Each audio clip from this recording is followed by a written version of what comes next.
So if we are going to take, as I have written, a cracker biscuit, or if we take a small origami sheet or a colored sheet and cut out small squares.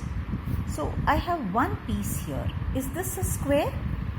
Yes, this seems to be a square. So let me place it here. Suppose I have one more which I take and keep it beside it.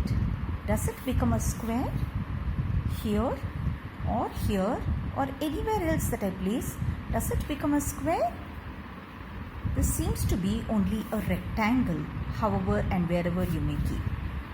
If I take another piece and place it, does this become a square? I place it here, it seems to be a rectangle with three of them come that side, and if I place it here, it looks like an L shape, but it still doesn't make a square. If I pick up another piece, which is the fourth piece, and place it, does it become a square? This doesn't make it a square. If I place it here, does it make this a square? So here you have a square mat that you make with your cracker biscuit or with this in terms of making a square mat using 4 tiles or 4 small square pieces, which makes 4 a square number because you're able to form a square given the 4 pieces. What is the next possible square? Can I do it with 5? No. Can I do it with 6? This seems to be close, but then it is a rectangle. You have 3 on this side and only 2 on this side. Can I do it with 7? Not possible. With 8? Not possible. What about with 9? So you see that with 9, you form another big square where you have 3 of these rows and you have 3 of the columns, which makes it 9, which is a square number, and you can place this and laminate this and make it like a coaster so that you can place your glass of water on this. What about the next square number?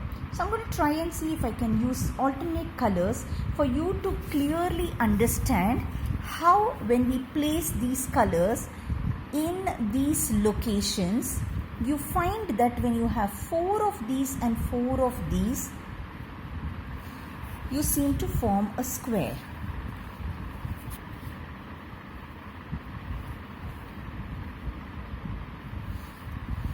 I'm placing it of a different color so that you're clearly able to understand that the number of rows and the number of columns have to be same, and thus therefore 16 is the next square number. What do you think would be the next square number? Again, as I told you, number of rows, increase it by 1, which makes it 5. 4 rows multiplied by 4 columns gives you 16. The next one would be 5 multiplied by 5 would make it 25. So you realize that the number of rows and the number of columns are same, and multiplying it, the number that you get is a square number.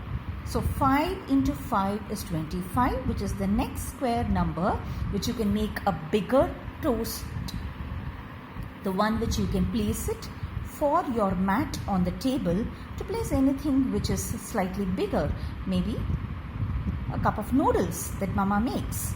So this makes a square mat of 16, and the next one would be a square mat which would be bigger than this of 25, and the next would be a 6 by 6 which would be of 36, 7 by 7 which would be of 49, 8 by 8 of 64, and thus it goes on.